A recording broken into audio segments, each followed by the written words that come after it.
Showtime. Showtime. Hi, everyone. Hello. Happy Tuesday. Happy Tuesday. Welcome. We are Go Ben ahead. and Winnie, a tango duo, and today we will play you a lot of songs. 4, in fact, live. On bandoneon and piano. And we do that every Tuesday and Thursday at 2 o'clock Eastern Time. So if you're on YouTube, please subscribe down there. Or I don't have it. Oh, okay, I was going to have this whole thing set up with the picture on my phone, but I don't have it. So anyway, turn your phone vertical and hit subscribe to do that as well. We're going to dive right in with our first song. Yes. Hey, let's hit it.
That was Juan D'Arienzo's arrangement of El Irresistible.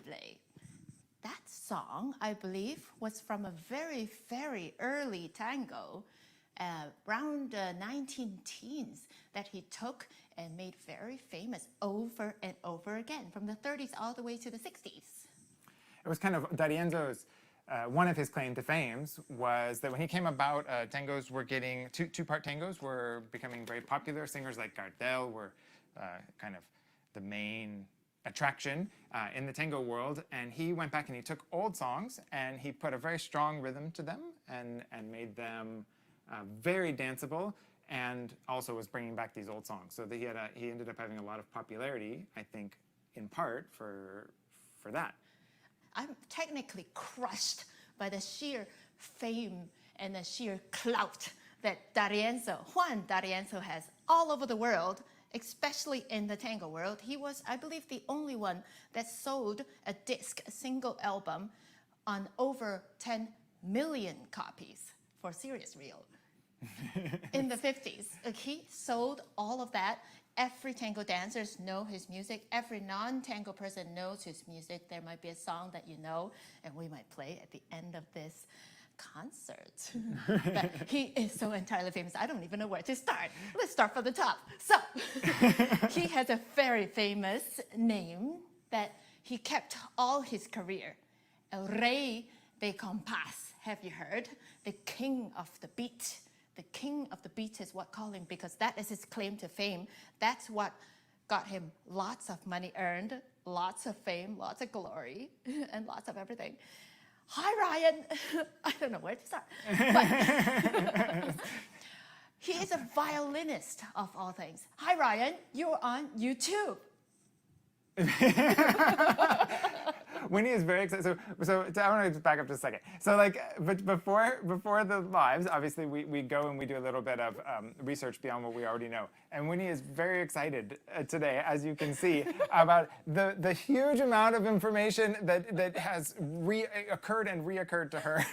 So okay, back to Winnie. Excuse me. El Rey de Compás, D'Arienzo, most famous thing, he basically single-handedly defined what they called the década de 40, the 1940s, the most famous decade of tango, where there are hordes and hordes of tango bands out there. Everybody was dancing. It was the craziest thing among all the young people. Because why? He was the one that was very loud and clear, said that without the beat, there is no tango. As in, if this is a piece of music without the beat, that is what he means, this is not tango. There must have a beat first. There are three things he wanted. He wanted the beat, he wanted nerve, he wanted strength, he wanted character. He proceeds to say something a little bit more than that later, I'll tell you.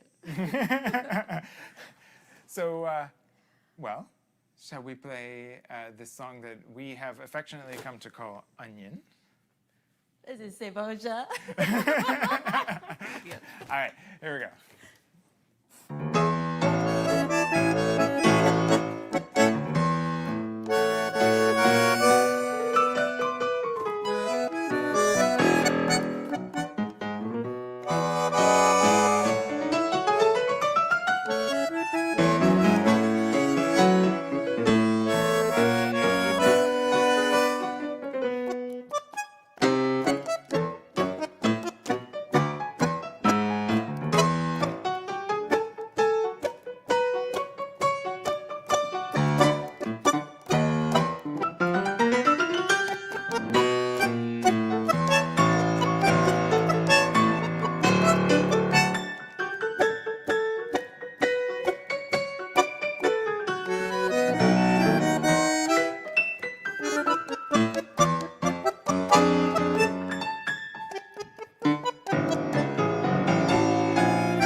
What a piece of onion, I'm telling you.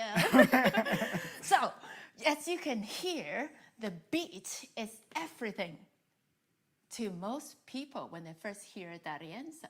The melody, it doesn't matter as long as you get the rhythm.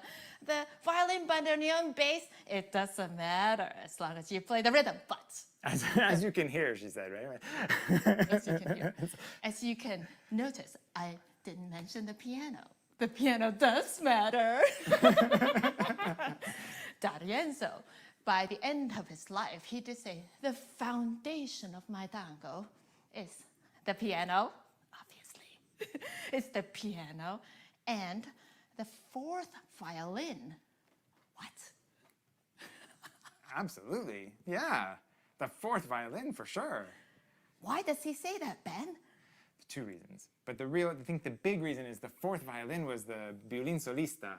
So the violin solista was the one who gave the character to the violin solos, who played the vacas. And in D'Arienzo's orchestra, the violin solista would walk out. He would take a long time. He would take a full section of music to slowly walk out in front of the band where they had one microphone up for him.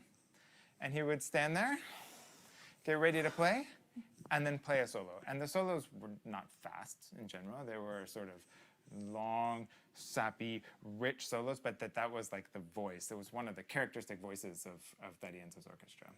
Guess what instrument D'Arienzo plays? The violin. Are there a lot of tango band leaders who are violinists? Not as many as the piano or bandoneon. So technically he's in the minority. He also didn't play in the orchestra, right? That's an important He did detail. not play. He played jazz when he was young. Did you know that? D'Arienzo started out with jazz, and he had a very good buddy in his 20s that played with him every lousy gig he's got, and he's a pianist, D'Agostino. So he started with going around and playing with his pianist. I suspect that might be why that the piano role in all of D'Arienzo's arrangements has always been very prominent. That if he didn't play any instrument in his own orchestra, he sees his friend in there playing all the time. So he kept a lot of his pianists for a long time, and if they left, they would come back like Polito. So, okay, so let's take a second. Before we go on to play more tangos, I want to try something. So for everybody watching, we have a task for you to do right now, like while you're watching. So on Facebook, it's easiest, but you do this on YouTube as well. And when you do it, it will not stop your video. So click on the share button now. I don't know, actually, I guess on YouTube it's over there, on Facebook it's over there, you'll find it. It's the one that says share, it's a little arrow. And then share this video so that we can get more people to join you every Tuesday and Thursday while we're here. So just share it like right now. So it's a challenge a little bit because Winnie, when we finish this video, she goes and shares it like 30 times. I master spam the world, all parts of the world. You have to beat me to it. Right now I'm busy. Now it's your chance. So the challenge is to beat Winnie to it, and we think, oh, Winnie, sorry, she's over there. You beat Winnie to it, and yeah, and then. Because we're talking about D'Arienzo, and nobody wants to miss D'Arienzo because as you have met dancers on the dance floor, for the dancers that are out there, they go crazy with D'Arienzo. Why? Because they tell you where to put your foot loud and clear and without compromise. And that is what D'Arienzo has been very proud of. Without beat, nerve, strength, and character. That he must define his orchestra, and he unabashedly put it in the most masculine term. He did say that the masculine aspect of tango has to be put back to tango. Unlike all these people out there who's ruining tango, the singers particularly, he's singling out. Very interesting. You have to put it in context into what he does later. But he was accusing the singers for killing tango, for taking away the beat of tango, for prizing melody over the beat, into taking tango into a chaotic, sad mess, basically. To have the orchestra to become the background restaurant band, and to have the singer to be the star. There's no way he can have that. Right? So where about are we? Masculine, yes. All right, let's play Loca. Oh yes, Loca, for the woman.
I'm sorry, D'Arienzo is rolling in his grave right now. He's got 100-pound Asian chick playing his piano.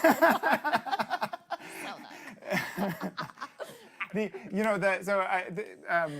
I was lucky. I was really lucky to study a little bit with Carlos Lassery, who was the longest reigning, I was going to say, bandoneon player in D'Arienzo's orchestra. He played with D'Arienzo for 25 years. And one of the things that, he didn't, in his career, he continued to play D'Arienzo style music after he played with D'Arienzo, but we didn't talk a lot about his time in that orchestra because I think he just had to talk about it too much. But one of the things he did say was that the orchestra traveled, so Juan D'Arienzo didn't fly. That's an important, he was suspicious, so he was superstitious, so he didn't fly.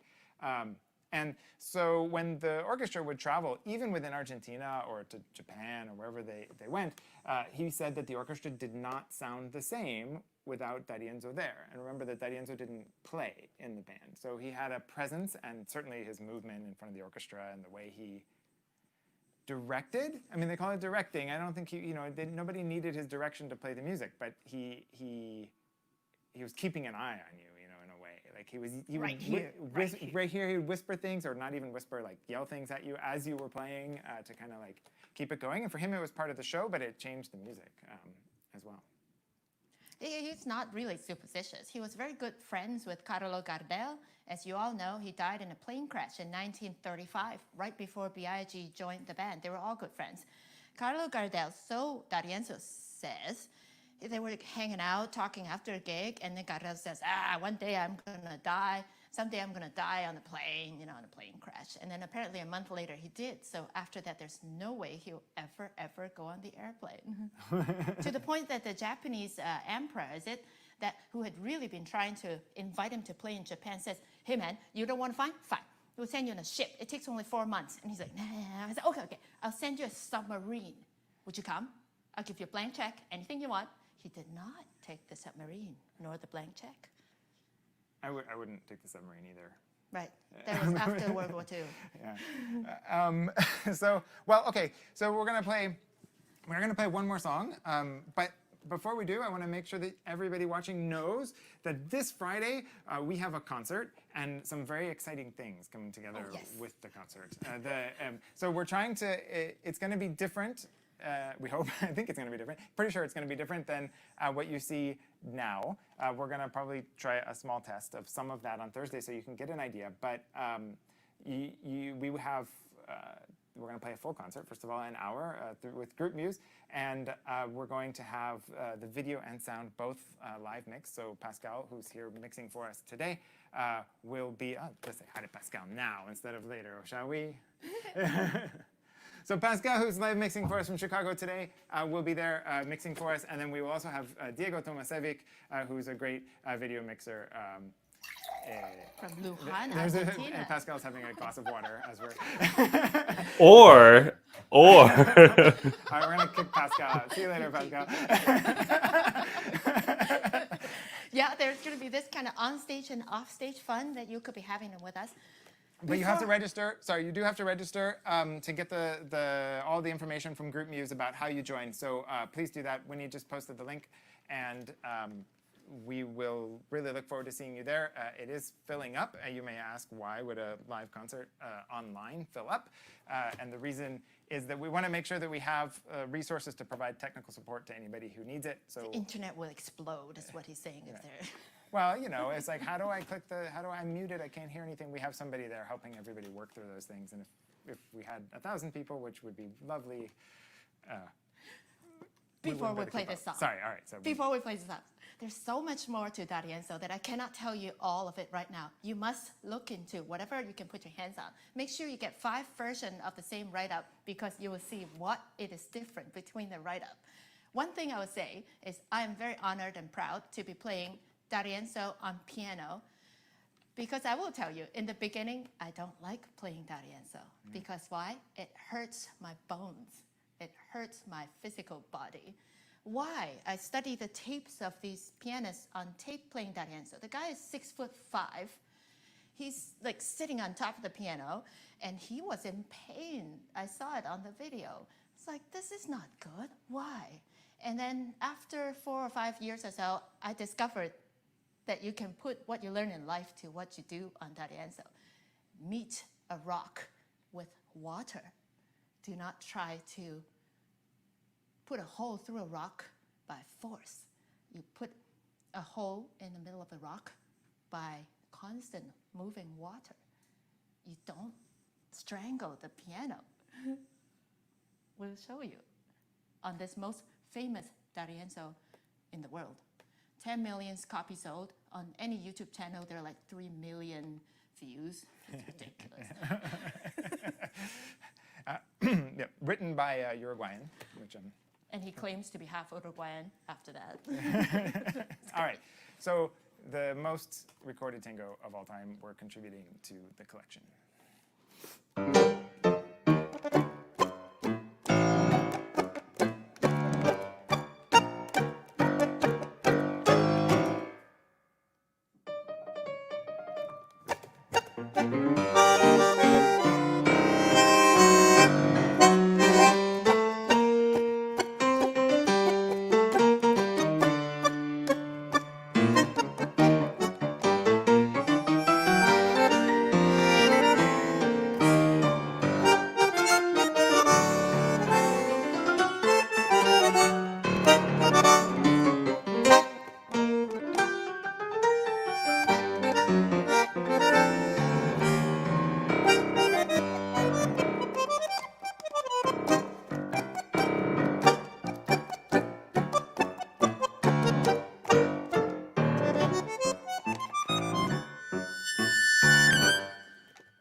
La Comparsita Very good.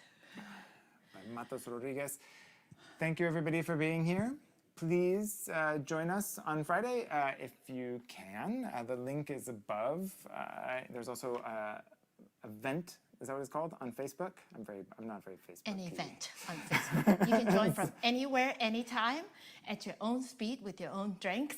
Yes, bring your own drinks. Sorry, it's BYOB. Yes. And yeah, so please like and share this video to help us out. Please join us for the concert. Please come back on Thursday. And it's exciting to see all of you here. I'm really sorry I can't read the comments. I'm working on making them bigger on my screen. Thank you. Thank you for everything you've said, and I promise to read it in just a second. Share it before I do. We still have to rehearse after this. You've got an hour. Okay. Goodbye, everybody. Thank you. We'll see you soon.